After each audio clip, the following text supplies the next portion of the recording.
அஸ்ஸலாமு அலைக்கும் வரஹ்மத்துல்லாஹ். அல்ஹம்துலில்லாஹ்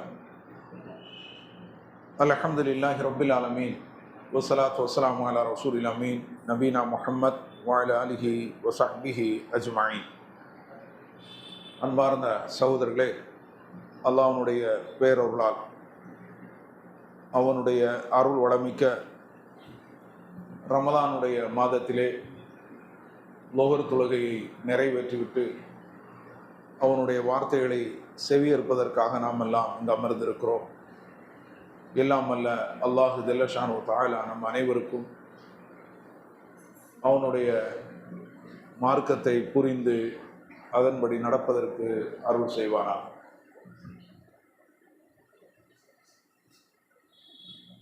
இதுவரை இந்த ரமலானுடைய தொடர் உரையிலே 2 கட்டங்களை நாம் கடந்திருக்கிறோம். முதல் கட்டமாக நம்முடைய உள்ளத்தை சீர்படுத்துதல், அது சம்பந்தமான பல அமர்வுகளில் பல்வேறு செய்திகளை நாம் பார்த்தோம். அடுத்து 2ஆம் கட்டமாக ஒரு முஸ்லிம் தன்னுடைய நடத்தையையும் குணங்களையும் சீர்படுத்துதல், இது சம்பந்தமாக பல்வேறு அமர்வுகளிலே பல்வேறு செய்திகளை நாம் பார்த்தோம். இனி நாம் 3ஆம் கட்டத்துக்கு செல்கிறோம். அது மறுமையை பற்றி எண்ணி பார்த்தல். மறுமை சிந்தனை என்பது ஒரு முஸ்லிம் மறக்கக்கூடாத, மறக்க முடியாத ஒரு சிந்தனை. மறுமை நாள் என்பது உண்மையாகும், அதுல எந்த சந்தேகமும் கிடையாது. ஏன்னா முஸ்லிம் உடைய நம்பிக்கை அதுல தான் இருக்கிறது.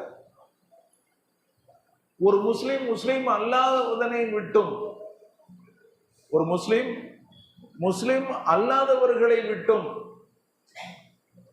அவன் தனித்து விளங்குவது இந்த நம்பிக்கையில் தான். இந்த நம்பிக்கை இருந்தால் அவன் முஸ்லிம், இல்லை என்றால் முஸ்லிம் அல்ல என்ற அளவுக்கு இந்த நம்பிக்கை இஸ்லாத்தில் ஒரு உறுதியான நம்பிக்கையாக இருந்து கொண்டிருக்கிறது.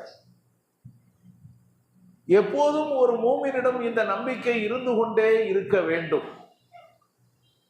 அல்லாஹ் தன்னுடைய திருமறை குர்ஆனிலே சொல்லி காட்டுகிறான், யா அய்யுஹல்லதீன ஆமனு, நம்பிக்கையாளர்களே, மூமின்களே என்று அல்லாஹ் எல்லோரையும், மூமின்கள் எல்லோரையும் அழைத்து சொல்வது என்ன?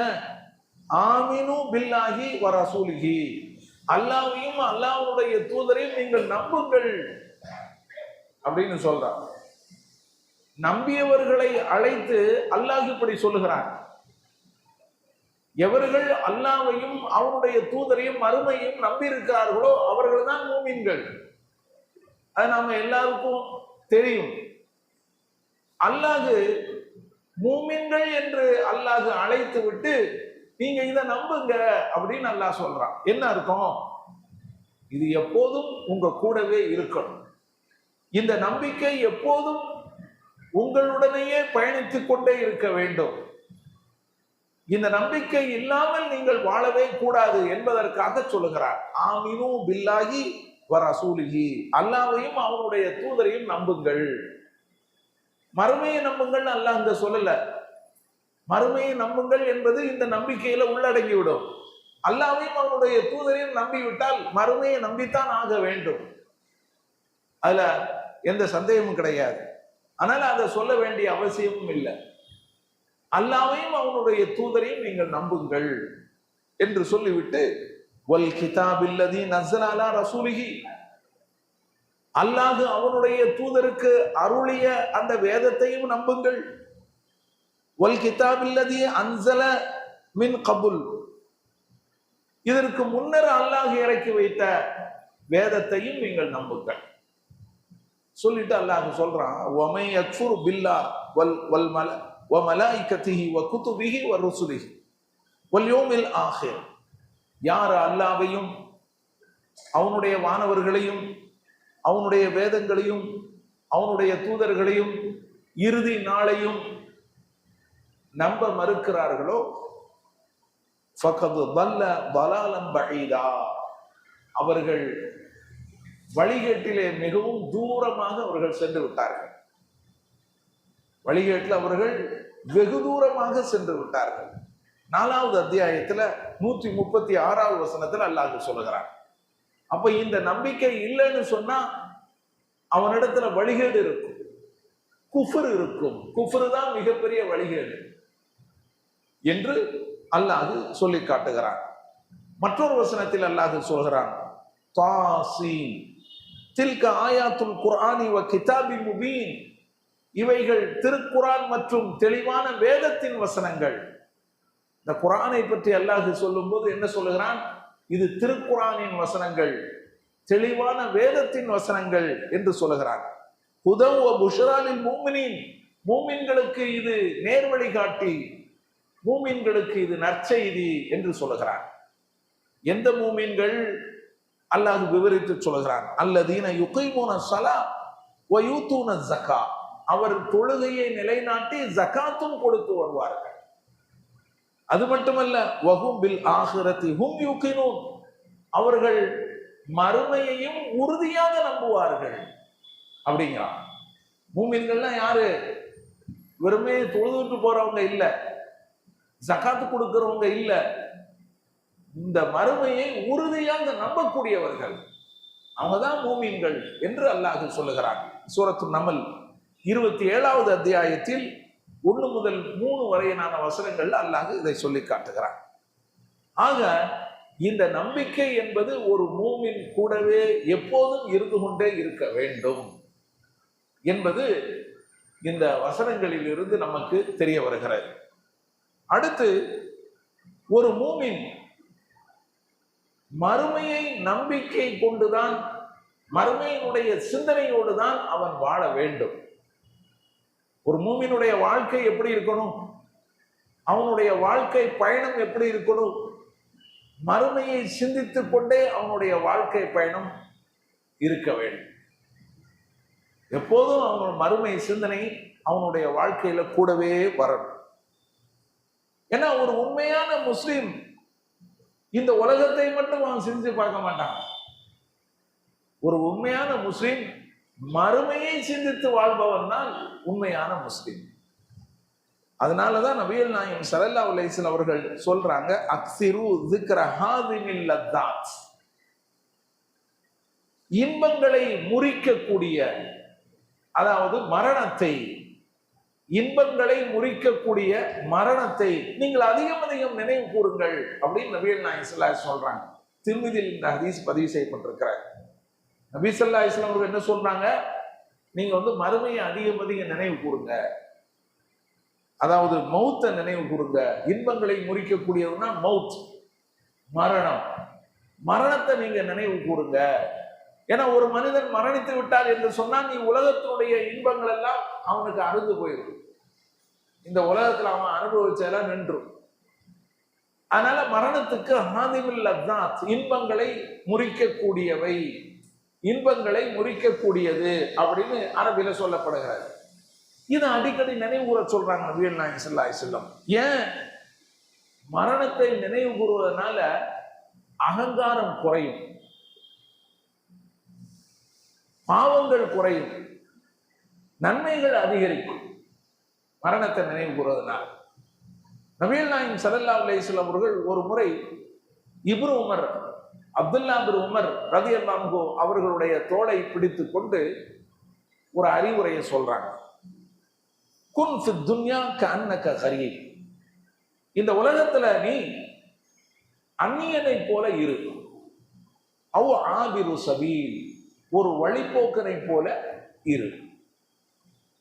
இந்த உலகத்துல ஒரு அந்நியனை போல வாழு அல்லது ஒரு வழிபோக்கனை போல நீ இரு. என்ன அர்த்தம் அதுக்கு?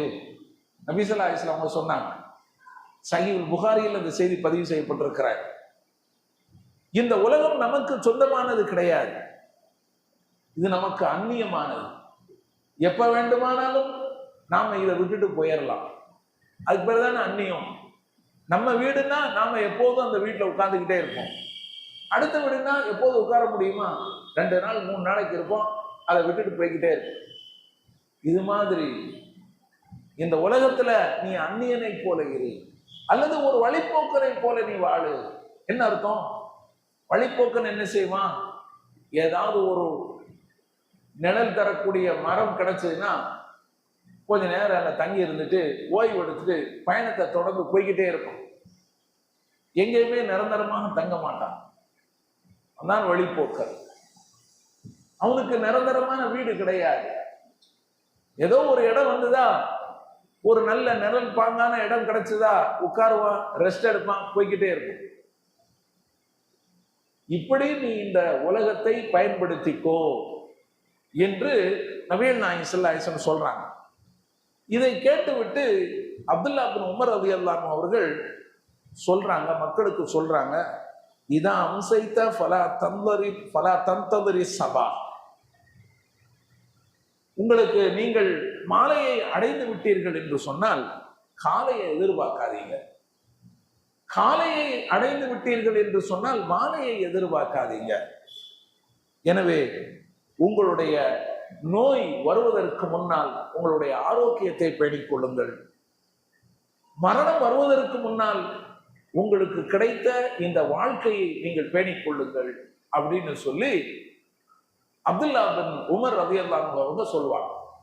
இந்த ஹதீஸை அவர்கள் கேள்விப்பட்டுட்டு அறிவிச்சுட்டு இதை சொல்றாங்க. நீங்க மாலையில இருக்கிறீங்களா, காலை உங்களுக்கு சொந்தமானது கிடையாது, எதிர்பார்க்க கூடாது. அல்லாஹ் தந்தா அல்ஹம்துலில்லாஹ், இல்லைன்னா இல்லை. ஆனா எதிர்பார்க்காதீங்க நான் காலை வரைக்கும் இருப்பேன் அப்படின்னு சொல்லி நீ நினைக்காதீங்க. அப்படின்னா என்ன அர்த்தம்? அமல்களை செய்யுங்க, நல்ல அமல்களை செய்யுங்க, தௌபா செய்யுங்க, அல்லாஹ்விடத்துல பாவ மன்னிப்பு தேடுங்க என்று சொல்றாங்க. யார் இதையெல்லாம் செய்யாம இருப்பா அப்படின்னா அது காலையில பார்த்துக்கிறோம், காலையில விழிக்கத்தானே போறோம், படுத்து கிடந்து எஞ்சிக்க மாட்டோமா, அப்ப பார்த்துக்கிடுவோம் அப்படின்னு நினைக்கக்கூடியவங்க யாரு? அந்த காலை நமக்கு சொந்தம் என்று எண்ணக்கூடியவங்க தான் அப்படி இருப்பாங்க. ஆனா காலை உங்களுக்கு சொந்தம் கிடையாது, நீங்க அதை எதிர்பார்க்க. இப்பவே முடிச்சுக்கிடுங்க, உங்க வாழ்க்கையை இப்பவே முடிச்சுக்கிடுங்க, முடிஞ்சு போச்சு அப்படின்னு நினைச்சுக்கிட்டு நீங்க இருங்க. அப்போ நல்ல அமல்களை செய்யுங்க, தௌபா செய்யுங்க, அல்லாஹ்விடத்துல பாவ மன்னிப்பு தேடுங்க, கிடைத்த இந்த சந்தர்ப்பத்தை பயன்படுத்துங்க அப்படின்னு சொல்றாங்க. அதே போலதான் காலை உங்களுக்கு கிடைத்து விட்டால் மாலை எதிர்பார்க்காதீங்க. சாயந்தரம் வரைக்கும் நான் இருப்பேன் அப்படின்னு நீங்க நினைக்காது. எத்தனையோ பேருடைய வாழ்க்கையை நம்ம பார்க்கிறோம். காலையில் இருந்தவர்கள் சாயந்தரம் கிடையாது, சாயந்தரம் இருந்தவர்கள் காலையில இல்லை. அதான் இந்த துன்யா, இந்த உலகத்துல பார்த்துக்கிட்டு இருக்கோம். அந்த யதார்த்தத்தை அப்துல்லா பின் உமர் ரலியல்லாஹு அன்ஹு நமக்கு சொல்றாங்க. உங்களுக்கு காலையில நீங்க இருக்கிறீங்கன்னு சொன்னா அல்ஹம்துலில்லாஹ் சொல்லுங்க, இன்னைக்கு நான் உயிரோடு இருக்கிறேன். காலையில மாலை வரைக்கும் இருப்பேன்னு எதிர்பார்க்கவே கூடாது. நீங்க என்ன செய்யணும்? மாலை உங்களுக்கு சொந்தம் கிடையாது, நீங்க இப்பவே நல்ல அமல்களை செய்யுங்க, அல்லாஹ்விடத்துல பாவ மன்னிப்பு தேடுங்க என்று அவர்கள் வாழ்க்கையினுடைய யதார்த்தத்தை என்ன செய்யறாங்க? சொல்றாங்க. அது மட்டுமல்ல, அவங்க சொல்றது என்ன? நோய் வருவதற்கு முன்னால் ஆரோக்கியத்தை பேணுங்கள்ங்கிறாங்க. நோய் வந்துடுச்சுன்னு சொன்னா ஒண்ணுமே செய்ய முடியாது, நோன்பு வைக்க முடியாது, தொழுகைக்கு வர முடியாது, அப்படிதானே? நோய் வந்துடுச்சுன்னு சொன்னா எல்லாரும் எல்லாத்தையும் விட்டுருவாங்க. இப்ப பள்ளியாசல் பக்கம் வரல, எனக்கு தலைதோஷம் தலைவலி என்று சொல்லுவாங்க. வழிபாடுகள்ல இருந்து நீங்க ஒதுங்கிடுவீங்க, உங்களுக்கு பல்வேறு நன்மைகள் கிடைக்காம போயிடும். அதனால உங்களுக்கு இப்போ ஆரோக்கியமாக இருக்கும் போதே நீங்க நல்ல விதமாக நடந்து கொள்ளுங்க, நன்றாக தொழுங்க, திக்ரு செய்யுங்க, தௌபா செய்யுங்க, நல்ல அமல்களை கூடுதலாக செய்யுங்க, ஏன்னா உங்களுக்கு உடல்ல ஆரோக்கியம் இருக்குது இல்ல அப்படிங்கிறாங்க. அதே போல மரணம் வருவதற்கு முன்னால் உங்கள் வாழ்க்கையை பேணிக் கொள்ளுங்கள். மரணம் எப்படினாலும் வரலாம். உங்களுக்கு கிடைத்திருக்கக்கூடிய இந்த வாழ்க்கை அது ஒரு பெரிய சந்தர்ப்பம், அது பொன்னான சந்தர்ப்பம். அதை பயன்படுத்துங்க. மரணம் வந்து விட்டதுன்னு சொன்னா நீங்க உங்களால அதுக்கு பிறகு தொழ முடியாது, நோன்பு வைக்க முடியாது, நன்மைகளை செய்ய முடியாது, தௌபா செய்ய முடியாது. இப்பவே அதுக்கு நீங்க தயாராகி விடுங்கள் என்று இப்னு உமர் ரலியல்லாஹு அன்ஹு சொல்றாங்க. அதே போல அலி ரலியல்லாஹு அன்ஹு அவர்கள் அவங்களும் தங்கள் பங்குக்கு ஒண்ணு சொல்றாங்க. என்ன அப்படின்னு சொன்னா, இரு தகலத்தில் துன்யா முதுபிரத்தன் ஒரு தகலத்தில் ஆஹிரா முக்பிலா. இந்த உலகம் பின்னோக்கி சென்று கொண்டிருக்கிறது. இந்த உலகத்தை எல்லாரும் நாம கடந்து வந்துகிட்டே இருக்கிறோம். இந்த உலகத்தை எல்லாரும் நாம கடந்து வந்துகிட்டே இருக்கோம். பஸ்ல பயணம் போய்கிட்டு இருக்கும் போது நாம எல்லாத்தையும் என்ன செய்யறோம், துன்யாவை பின்னால விட்டுக்கிட்டே போவோம். முன்னால நமக்கு கிடைத்து கொண்டிருக்கிறது என்னது, அது புதுசா வர்றது, பின்னால நம்ம விட்டுக்கிட்டே போவோம். அப்போ இந்த உலகம் பின்னோக்கி சென்று கொண்டிருக்கிறது, மறுமையோ முன்னோக்கி வந்து கொண்டிருக்கிறது. மறுமை நமக்கு முன்னோக்கி வந்து கொண்டிருக்கிறது. ஒலி குள்ளி வாகிதத்தை மின்ஹுமா பனூன். இந்த ரெண்டு பேருக்குமே பிள்ளைகள் இருக்கிறார்கள். உலகத்துக்கும் பிள்ளைகள் இருக்கிறாங்க, ஆகிரத்துக்கும் பிள்ளைகள் இருக்கிறாங்க. நீங்க உலகத்தினுடைய பிள்ளையா இருக்க போறீங்களா, ஆகிரத்தினுடைய பிள்ளையா இருக்க போறீங்களா? அலி ரலியல்லாஹு அன்ஹு அவங்க கேட்கிறாங்க. உலகத்துக்கும் துன்யாவை நம்பி வாழக்கூடியவர்கள் இருக்கிறாங்க, மறுமையை நம்பி வாழக்கூடியவர்கள் இருக்கிறாங்க. உண்மைதானே?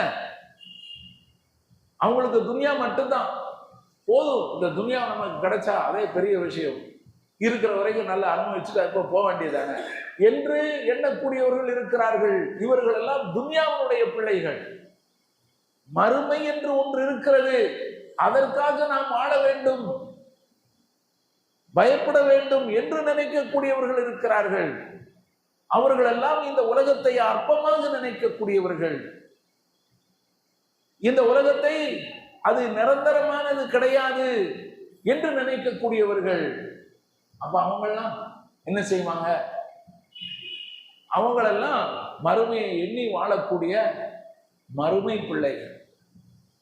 அலி ரலியல்லாஹு அன்ஹு சொல்றாங்க, இந்த ரெண்டு பேருக்குமே பிள்ளைகள் இருக்கிறாங்க. எனவே நீங்க மறுமையினுடைய பிள்ளைகளாக இருங்க, துன்யாவினுடைய பிள்ளைகளாக இருக்காதீங்க என்று சொல்லிவிட்டு, ஃபைனல் யௌம அமலும், இன்றைக்கு உங்களுக்கு என்ன இருக்கிறது, அமல் இருக்கிறது.